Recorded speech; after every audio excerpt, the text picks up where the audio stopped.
आज के क्लास में हम लोग फिजिक्स का कुछ और इम्पोर्टेंट क्वेश्चन डिस्कस करने वाले हैं ऑब्जेक्टिव, जिसमें कॉन्सेप्ट भी सारा डिस्कशन किया जाएगा। चलिए चलते हम लोग 2024 का क्वेश्चन को डिस्कस कर रहे थे, जिसमें हम लोग क्वेश्चन नंबर देख सकते हैं कितना तक कंप्लीट कर चुके थे। क्वेश्चन नंबर 33 तक कंप्लीट कर चुके थे। अभी हम लोग का क्वेश्चन डिस्कस करना है क्वेश्चन नंबर 34। तो सबसे पहले हम लोग क्वेश्चन नंबर 34 को डिस्कस करेंगे।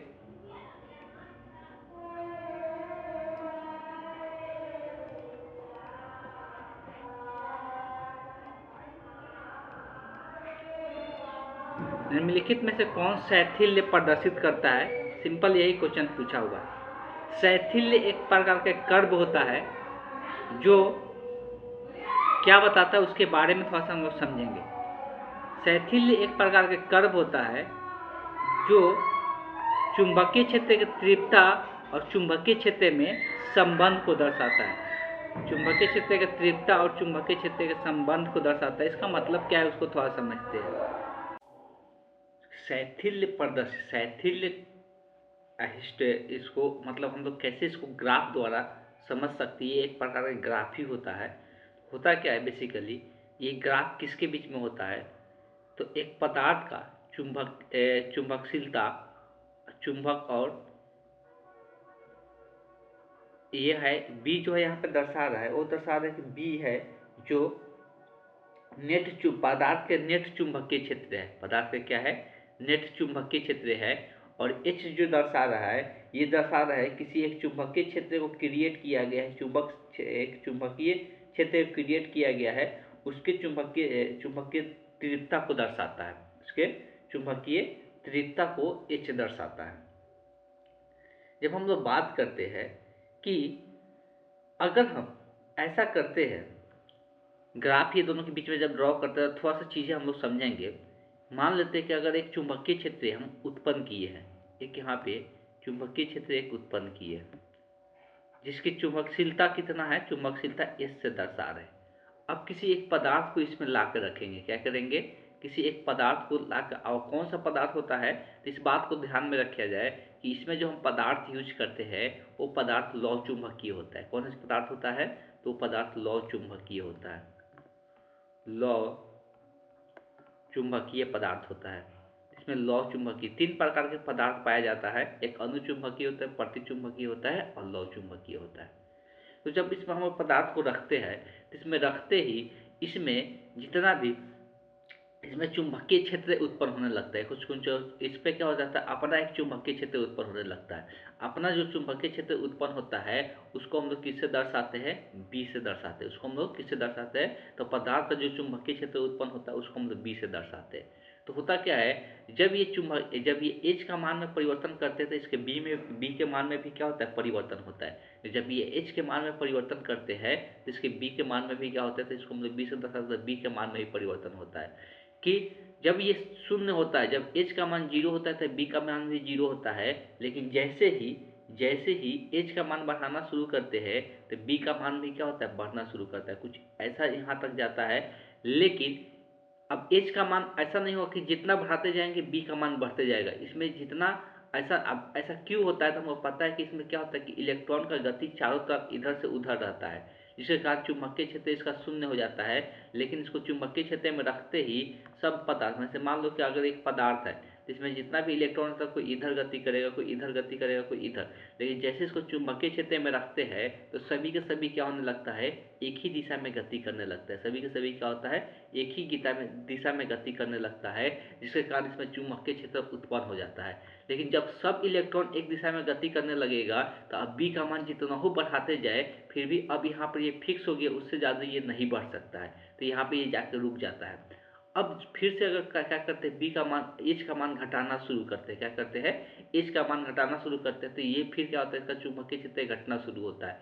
लेकिन ऐसा नहीं होता है, जब घटाते हैं ना तो ये घटते घटते यहाँ पे आता है, मान लेते हैं तो जैसे इस बिंदु पे आएगा तो ऑब्वियस है एच का मान 0 हो गया। तो जैसे एच का मान 0 होता है तुरंत बी का मान 0 नहीं हो जाता है। इसलिए जब इलेक्ट्रॉन इस दिशा में मुड़ा हुआ है तो ऐसा नहीं होगा कि तुरंत सब इधर से उधर दिशा में मुड़ जाएगा। तो जब एच का मान 0 कर देते हैं तभी भी फिर बी का मान कुछ ना कुछ बचा हुआ रहता है। और फिर जब एच का मान उल्टा डायरेक्शन में लेके जाते हैं। अब एच का अभी इधर डायरेक्शन था, अब एच का डायरेक्शन क्या करते हैं, चेंज करते हैं, इधर करते हैं, तो बी का मान धीरे धीरे यहाँ पर क्या होने लगता है, शून्य होने लगता है, और इस तरह से जाके ये शून्य हो जाता है। जब फिर से क्या करते हैं कि अभी एच का मान उल्टा बढ़ा ही रहे हैं, तब ये उल्टा दिशा में, अब इधर मुड़ा हुआ था, ये सब के सब इधर मुड़ने लगता है, तो उल्टा दिशा में बी का मान क्या होने लगता है, बढ़ने लगता है। अब कुछ समय तक जाएगा, जब पूरा का पूरा उल्टा हो जाएगा, तो अब ये भी बढ़ना क्या हो जाएगा, बी का भी मान रुक जाएगा। अब फिर से क्या होगा, अब एच का दिशा फिर से अगर चेंज करते हैं, फिर से इस दिशा में लेके आते हैं, तो फिर ये क्या होने लगेगा, घटने लगेगा, और घट कर क्या होगा कि एच का मान जैसे शून्य हो जाएगा, तो बी का मान कुछ ना कुछ फिर से बचा हुआ रहेगा। अब फिर एच का मान अब बढ़ना शुरू होगा, तो फिर से यहाँ से बी का मान बढ़ने लगेगा। तो इस तरह से इसका कर्व देखने को मिलता है। इसी को हम लोग क्या कहते हैं, शैथिल्य प्रदर्शित कहते हैं, या शैथिल्य कर्व के नाम से हम लोग जानते हैं। और इस बात को ध्यान में रखा जाए, ये सिर्फ किस में होता है, तो लौ चुंबकीय पदार्थ में ही होता है। ये अनुचुंबकीय और प्रतिचुंबकीय पदार्थ में ये चीजें नहीं होता है। और इस बात को ध्यान में रखना है कि ये लौ चुंबकीय पदार्थ में होता है। ये शैथिल्य जो कर्व होता है, इसके बारे में क्वेश्चन भी पूछा जाता है, और इसको हम डिटेल में पढ़ाए भी है, इसको हम डिटेल में पढ़ाए भी है। अगर बात करते हैं हम लोग, तीन प्रकार के ये जो पदार्थ होता है, तीन प्रकार का पदार्थ होता है। तो एक प्रतिचुंबकीय पदार्थ होता है, बेसिकली प्रतिचुंबकीय पदार्थ में जल्दी चुंबकीय गुण नहीं आता है। दूसरा अनुचुंबकीय पदार्थ होता है, सबसे फास्ट सबसे तेज कौन काम करता है चुंबकीय पदार्थ के लिए, तो वो होता है लौह चुंबकीय पदार्थ होता है। इस बात को ध्यान में रखना है, सबसे फास्ट ये जल्दी कन्वर्ट होता है, लौह चुंबकीय जल्दी चुंबकीय पदार्थ में कन्वर्ट हो जाता है। तो यहाँ पे जो आंसर होने वाला है वो कौन सा होने वाला है, तो ये option be the correct option हो जाएगा। तो इस क्वेश्चन का जो ऑप्शन होगा ये लौह चुंबकीय पदार्थ इसका आंसर हो जाएगा। चलिए चलते हैं नेक्स्ट क्वेश्चन देखते हैं।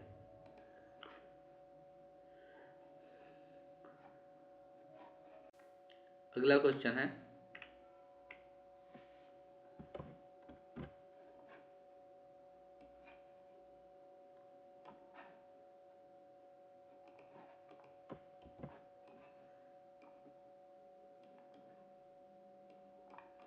इंग्लिश में भी ले लेते हैं क्वेश्चन को।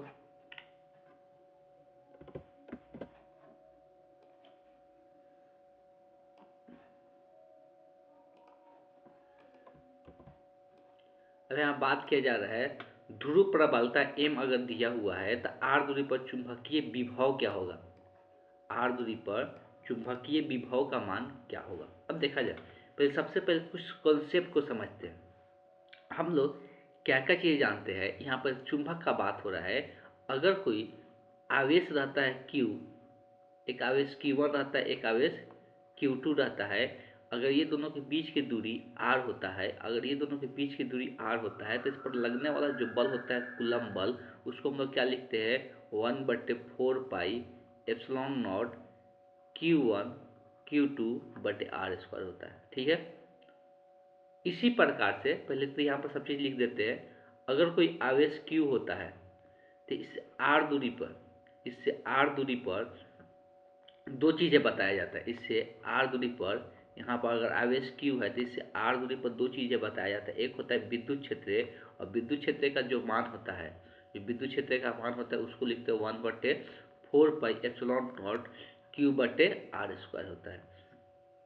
और यहाँ पर एक विभव का भी मान लिखा जाता है कि R दूरी पर, अगर यहाँ पर आवेश Q है तो यहाँ पे R दूरी पर जो विभव उत्पन्न होगा उसका मान लिखा जाता है 1/4πε0 Q/r होता है। ठीक है, ये तीन चीज़ें यहाँ पे डिस्कस की है। तो सेम एक चुंबक की तरह भी होता है, सेम एक चुंबक में भी ऐसे ही होता है। अगर मान लो कि एक यहाँ पे चुंबक है, अगर एक यहाँ पे चुंबक है, इसका इसका चुंबकीय प्रबलता, इसकी चुंबकीय प्रबलता कितना है, m है, m1 है।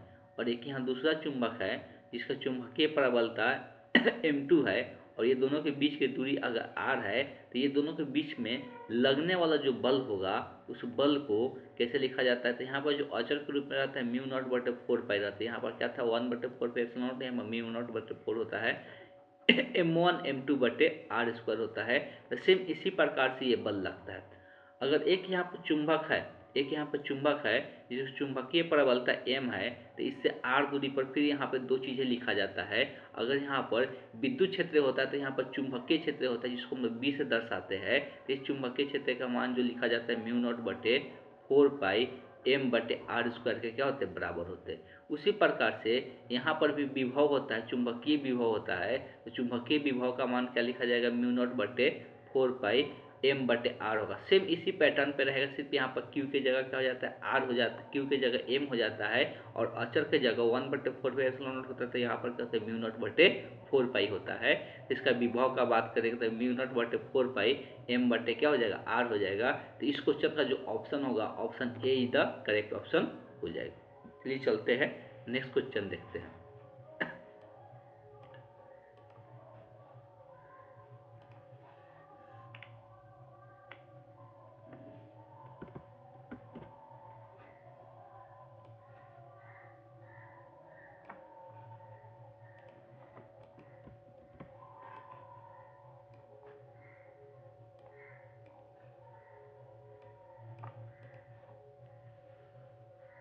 बोल रहा है कि प्रेरण जो कुंडली होता है, इंड्यूस क्वाइल जो होता है, वो क्या उत्पन्न करता है। तो इस बात को ध्यान में रखिए कि जब भी अगर एक सोर्स से किसी प्रेरण कुंडली को जोड़ दे, कुंडली प्रेरण कुंडली मतलब इसी को बोलते हैं इंडक्शन को, ठीक, इसी को इंडक्शन, इसको जब हम लोग जोड़ देते हैं तो जब इसमें धारा प्रवाहित कराते हैं तो एक विद्युत वाहक बल, इसमें पहले फ्लक्स में परिवर्तन होता है, फ्लक्स में परिवर्तन होने के कारण एक विद्युत वाहक बल उत्पन्न होता है जिसको हम लोग वोल्टेज के नाम से जानते हैं। विद्युत वाहक बल एक उत्पन्न करते हैं जिसको हम लोग वोल्टेज के नाम से जानते हैं, और इसमें एक वोल्टेज उत्पन्न होता है उल्टा दिशा में, और जो उत्पन्न जो वोल्टेज होता है वो उच्च वोल्टता होता है। कैसा वोल्टता होता है, उच्च वोल्टता उत्पन्न होता है। बस यही ध्यान में रखना है, इसमें जो वोल्टेज उत्पन्न होता है वो क्या होता है, उच्च वोल्टेज उत्पन्न होता है। इस तरह से इस क्वेश्चन का ऑप्शन जो होगा, option be the correct option हो जाएगा। तो चलते हैं नेक्स्ट क्वेश्चन पे।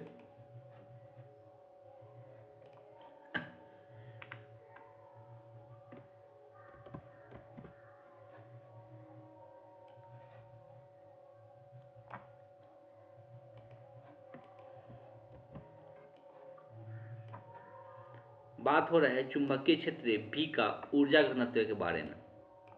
चुंबकीय क्षेत्र बी के ऊर्जा घनत्व के बारे में बात हो रहा है। ऊर्जा घनत्व के बारे में अगर बात करेंगे तो देखिए, ऊर्जा घनत्व हम लोग विद्युत क्षेत्र के लिए भी बात करते हैं, और हम लोग यहाँ पे चुंबकीय क्षेत्र के लिए भी ऊर्जा घनत्व का बात कर रहे हैं। लेकिन चुंबकीय क्षेत्र में ऊर्जा घनत्व किसका बात करते हैं, जो परिनालिका होता है उसी के लिए हम लोग ऊर्जा घनत्व का बात करते हैं। अगर हम लोग विद्युत क्षेत्र में ऊर्जा घनत्व का बात करेंगे तो उसमें भी हम लोग ऊर्जा घनत्व का मान देखे थे कितना आएगा, लेकिन अभी हम लोग बात चर्चा कर रहे हैं किसका, तो ऊर्जा घनत्व का किसका चर्चा कर रहे थे, परिनालिका में। किसमें, परिनालिका में। तो सबसे पहले हम लोग लिखेंगे किसमें हम लोग चर्चा कर रहे हैं, तो परिनालिका में। परिनालिका में ऊर्जा घनत्व का बात हो रहा है। जब एक परिनालिका होता है, परिनालिका का आकृति सभी को पता है, इंडक्शन को ही हम लोग परिनालिका कहते हैं। देखा, अब इंडक्शन और इस तरह से परिनालिका में दोनों में अंतर क्या होता है। सिंपल हम लोग इसको बैटरी से जोड़ देते हैं तो इसको हम लोग परिनालिका के नाम से जानते हैं, इसमें धारा प्रवाहित कराते हैं तो। लेकिन जब ये क्या करता है, इसमें चुंबकीय फ्लक्स में परिवर्तन करके जब इसमें विद्युत वाहक बल उत्पन्न किया जाता है तो उसी को नाम वहाँ पे क्या देते हैं, इंडक्शन के नाम से हम लोग जानते हैं। सेल्फ म्यूचुअल इंडक्शन हम लोग पढ़ते हैं तो वहाँ पे इंडक्शन के नाम से जानते हैं। लेकिन परिनालिका सिर्फ नाम देते हैं इसका बनावट के हिसाब से इसका नाम देते हैं परिनालिका। इसको किसी सोर्स से क्या करते हैं, जोड़ देते हैं। जब किसी से सोर्स से जोड़ते हैं तो इस परिनालिका में क्या होता है, तो इस परिनालिका में कुछ चुंबकीय क्षेत्र उत्पन्न होता है, या स्वप्रेरक तत्व उत्पन्न होता है। इसके बारे में हम लोग पहले भी चर्चा किए थे, इसमें स्वप्रेरक तत्व उत्पन्न होता है। और ये जब हम लोग पहले तो ये जाने कि इसमें जो चुंबकीय क्षेत्र उत्पन्न होता है तो उस चुंबकीय क्षेत्र का मान हम लोग याद भी किए होंगे, हो सकता है। उस चुंबकीय क्षेत्र का मान जो आता है परिनालिका के अंदर, तो वो आता है म्यू नॉट एन इंटू आई आता है, जो परिनालिका के अंदर जो, अच्छे इसको दो रूप में हम लोग लिखे थे। ये था फेरों की संख्या था, ठीक है। और अगर एन एन लंबाई में अब फेरों की संख्या माना जाए, ये पूरा लंबाई का फेरों की संख्या था। अगर एन लंबाई में फेरों की संख्या माना जाए तो एन बटे क्या था, एल था। एन बटे क्या था, एल था। इस रूप में भी हम लोग चुंबकीय क्षेत्र पढ़े थे, परिनालिका के अंदर उत्पन्न चुंबकीय क्षेत्र, और इस रूप में भी पढ़े थे। यहाँ पे एन जो था ये टोटल फेरों की संख्या था। एन जो था यहाँ पे क्या था, कुल फेरों की संख्या था। सॉरी, एकांक लंबाई में फेरों की संख्या क्या था, एन था। ये एकांक लंबाई में फेरों की संख्या एन था, और ऐसे नॉर्मल हम बात करेंगे कुल फेरों की संख्या का, एन कैपिटल एन तो कुल फेरों की संख्या को चर्चा की बताए थे। यहाँ पे एन जो था एकांक लंबाई का था और ये कैपिटल एन जो था कुल फेरों की संख्या था। और ये जो परिनालिका बना हुआ है, इस परिनालिका का एक यहाँ पर क्षेत्रफल भी आएगा जिसके बारे में हम भी चर्चा करेंगे। तो अगर हम लोग बात करते हैं, और एक चीज़ हम लोग सेल्फ इंडक्शन, जिससे हम लोग सेल्फ इंडक्शन स्वप्रेरक तत्व एल का मान पढ़े थे, स्वप्रेरक तत्व के बारे में भी चर्चा किए थे। वो होता है एन फाई बटे क्या होता है, एन फाई बटे आई हम लोग पढ़े थे, एन फाई बटे आई पढ़े थे।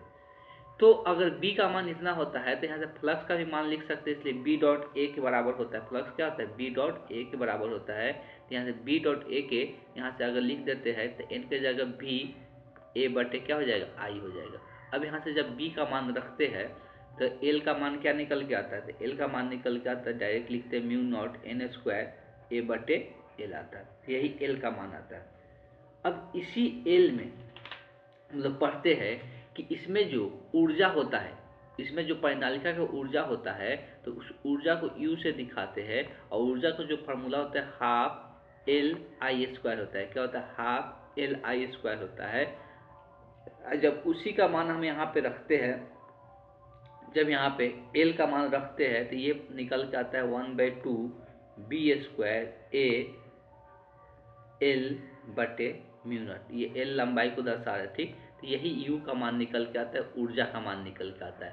लेकिन क्वेश्चन में पूछा क्या है, ऊर्जा घनत्व पूछा है, ऊर्जा घनत्व पूछा है।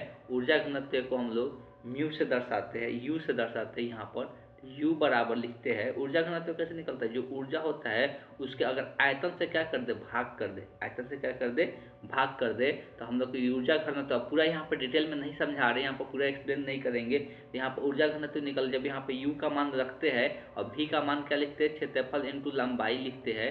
तो जब ये V का मान लिखते हैं यहाँ पर V का मान, तो इसको यहाँ पर रख के निकालते हैं तो ऊर्जा घनत्व का जो मान आता है वो कहते हैं बी स्क्वायर बटे 2 म्यू नॉट के बराबर आता है। तो ये ऊर्जा घनत्व का फॉर्मूला होता है, ये ऊर्जा का फॉर्मूला होता है। दोनों फॉर्मूला ध्यान में रखना है। और ये किसके लिए होता है, तो परिनालिका के होता है, परिनालिका के लिए होता है, ये भी बात ध्यान में रखना है। तो बी स्क्वायर बटे 2 म्यू नॉट कहाँ पे है, तो ऑप्शन ए में है, तो option A is the correct option हो जाएगा इसका। चलिए चलते हैं, नेक्स्ट क्वेश्चन देखते हैं।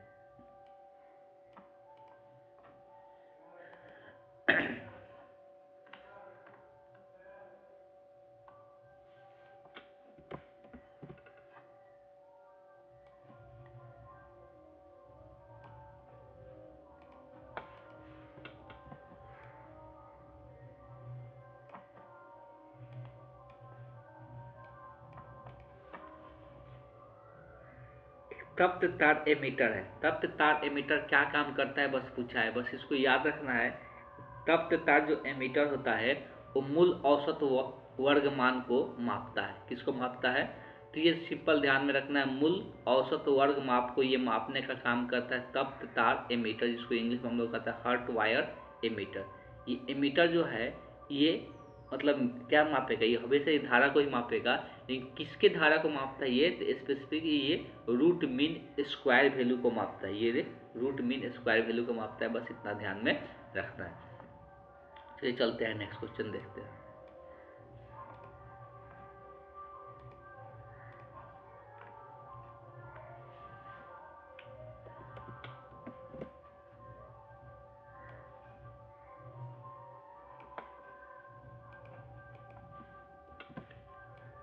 अब यहाँ पे बात किया जा रहा है चुंबकीय क्षेत्र के बारे में।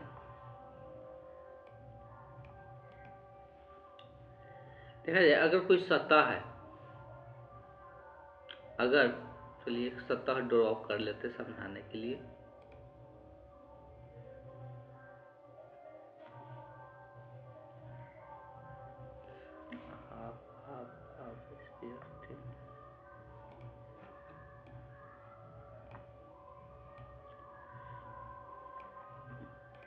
अगर ये एक सतह है और इस सतह पे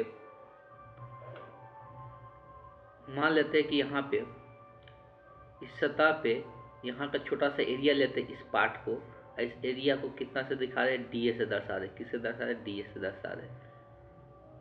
और ये ds का दिशा होता है इसके लंबवत हमेशा, ds का दिशा कितना होता है, इसके लंबवत होता है। मान लेते हैं एक चुंबकीय क्षेत्र उत्पन्न किया है इस दिशा में, एक चुंबकीय क्षेत्र उत्पन्न किया गया है इस दिशा में, चुंबकीय क्षेत्र क्या है, बी है, और ये दोनों के बीच का, मान लो कि यही वाला है, तो ये दोनों के बीच का जो एंगल है वो कितना है, थीटा है।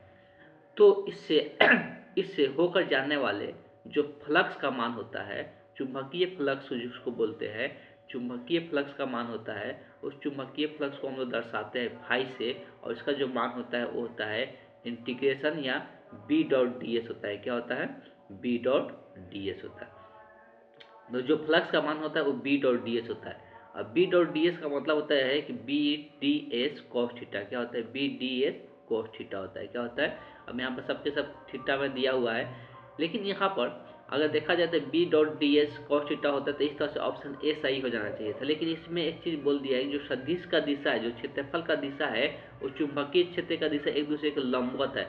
मतलब ये दोनों का जो बीच का एंगल है वो कितना है, 90 डिग्री है। वो कितना है, तो बी डी एस कॉस क्या हो जाएगा, 90 डिग्री हो जाएगा। अब कॉस 90 डिग्री का मान सभी को पता है कि क्या होता है, जीरो होता है। कॉस 90 डिग्री का मान जीरो होता है। तो इस तरह से इस क्वेश्चन का जो आंसर हो जाएगा वो क्या हो जाएगा, शून्य हो जाएगा।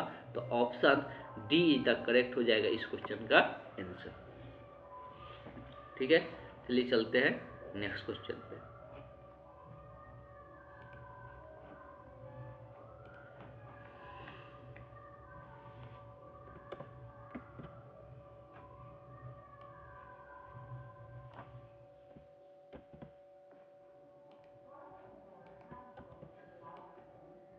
यहाँ बात किया जा रहा है प्रतिबाधा का मात्रा का बात किया जा रहा है।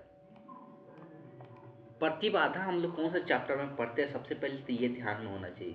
प्रतिबाधा का अगर बात करते हैं हम लोग, तो प्रतिबाधा जो पढ़ते हैं वो है अल्टरनेटिंग करंट चैप्टर में। किसमें है, अल्टरनेटिंग करंट चैप्टर में। और उससे रिलेटेड बहुत सारे क्वेश्चन आता है, उससे रिलेटेड बहुत सारे क्वेश्चन देखने को मिलता है। इसलिए हम लोग प्रतिबाधा के बारे में जानना बहुत जरूरी हो जाता है।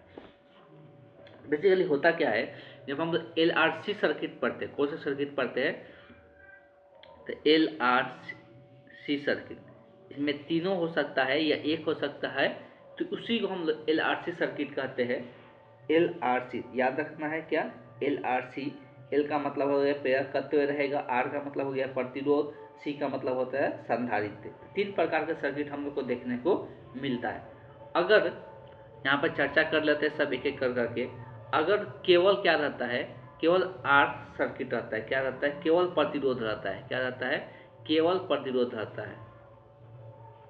केवल प्रतिरोध अगर रहता है तो उस केस में सिर्फ क्या रहेगा, सर्किट में सिर्फ आर जुड़ा रहेगा। क्या रहेगा, प्रतिरोध जुड़ा रहेगा। जब सर्किट में सिर्फ प्रतिरोध जुड़ा रहेगा, सिग्नल यहाँ पर ऐसी सिग्नल होगा, सर्किट में सिर्फ प्रतिरोध जुड़ा रहता है, तो उसको प्रतिबाधा को किससे दर्शाते हैं, प्रतिबाधा उसका क्या हो जाता है, तो प्रतिबाधा जो होता है, प्रतिबाधा को हम लोग जेड से दर्शाते हैं। और जेड का मान जो यहाँ पर होता है क्या होता है, आर होता है। जेड का मान जो होता है सिर्फ आर होता है। अगर इसमें प्रतिरोध की जगह अगर केवल क्या रहे, प्रतिरोध यहाँ पे हो गया, अगर केवल प्रेरकत्व रहता है, प्रेरकत्व रहता है। अच्छा, एक और चीज याद रखना कि एक कला होता है, कलांतर जिसको बोलते हैं, जिसको फाई से दर्शाते हैं, इसमें फाई का मान क्या होता है, जीरो होता है। और केवल अगर प्रेरकत्व रहेगा तो उस केस में क्या देखने को मिलता है, जो प्रतिबाधा होता है, प्रतिबाधा जो जेड होता है, उस जेड का मान जो होता है ओमेगा एल होता है। जेड का मान, जिसको हम लोग इसको एक्स एल से भी दर्शाते हैं। किससे दर्शाते हैं, एक्स एल से भी दर्शाते हैं। ये प्रतिबाधा का मान होता है। और प्रतिबाधा में इसमें अगर कला का बात करेंगे तो कला इसमें कितना होता है, π/2 होता है। कला मतलब यहाँ पे धारा और वोल्टता के बीच का एंगल होता है, धारा और वोल्टता के बीच का एंगल, और यहाँ पर धारा और वोल्टता के बीच का एंगल जीरो होता है। ठीक है, अगर केवल प्रेरकत्व का बात करते हैं तब, अगर केवल क्या रहेगा, संधारित्र रहेगा, केवल क्या रहेगा, केवल संधारित्र रहेगा, केवल अगर संधारित्र रहता है तो उसमें प्रतिबाधा जो होता है, जेड का जो मान होता है वो क्या होता है, 1/ω/c होता है, जिसको हम लोग एक्स से भी दर्शाते हैं, जिसको हम लोग एक्स से भी दर्शाते हैं। और यहाँ पर भी काला का जो मान होता है वो कितना होता है, π/2 होता है। काला का मान जो होता है π/2 होता है।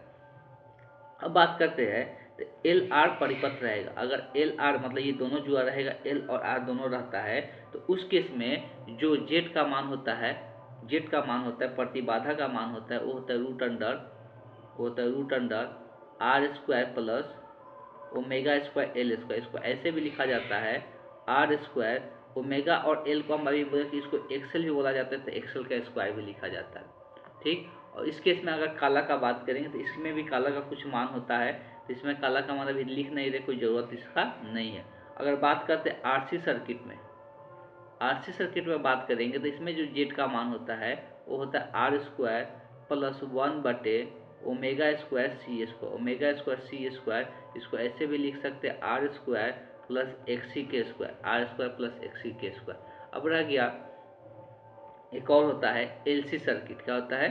LC circuit. एलसी सर्किट में अगर जेड का मान प्रतिबाधा का बात करते हैं तो ये होता है एक्सएल के स्क्वायर प्लस एक्सी के स्क्वायर। इसको ऐसे भी दर्शा सकते हैं या इसको पूरा तोड़ के भी लिख सकते हैं omega square L square plus 1 बटे ओमेगा स्क्वायर सी स्क्वायर, तो इसको ऐसे भी लिख सकते हैं। ठीक है।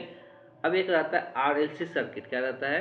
आर एल सी मतलब तीनों के तीनों आ जाता है। जब तीनों के तीनों आएगा तो प्रतिबाधा क्या लिखाएगा?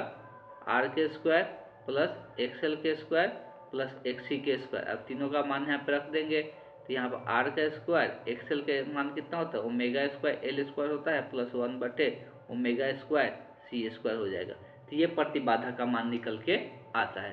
ज़्यादा हम डिस्कस और करेंगे तो बहुत ज़्यादा चला जाएगा इसी क्वेश्चन में, लेकिन ये सबका प्रतिबाधा पूछा जाता है। किसी भी सर्किट का प्रतिबाधा पूछा जाता है, इसलिए ये याद रखना जरूरी है। तो प्रतिबाधा को याद रखना जरूरी है, इस बात को ध्यान में रखें। और प्रतिबाधा का जो मात्रक होता है वो हमेशा क्या होता है? ओम होता है। किसका? प्रतिबाधा का मात्रक हमेशा। तो ये प्रतिबाधा का मात्रक हो गया ओम। टेस्ला सभी को पता होना चाहिए। तो टेस्ला जो मात्रक होता है, टेस्ला किसका मात्रक होता है? तो टेस्ला जो मात्रक होता है चुंबकीय क्षेत्र का मात्रक होता है। किसका मात्रक होता है? ये चुंबकीय क्षेत्र का मात्रक होता है टेस्ला। हेनरी हम लोग पढ़े भी थे कि हेनरी किसका मात्रक होता है? तो ये प्रेरकत्व का मात्रक होता है। ये एल का मात्रक होता है। ये किसका मात्रक होता है? तो ये प्रेरकत्व का मात्रक होता है। फ्राइडे हम लोग पढ़े थे कि ये किसका मात्रक होता है। तो फ्राइडे अगर याद करोगे, फ्राइडे किसका हम लोग मात्रक पढ़े थे? तो फ्राइडे जो मात्रक होता है बेसिकली, वो फ्राइडे जो मात्रक होता है वो चुंबकीय फ्लक्स का मात्रक होता है। तो हम लोग यहाँ से लिख सकते हैं कि ये किसका मात्रक होता है? तो ये चुंबकीय फ्लक्स का मात्रक होता है। चुंबकीय फ्लक्स का मात्रक होता है।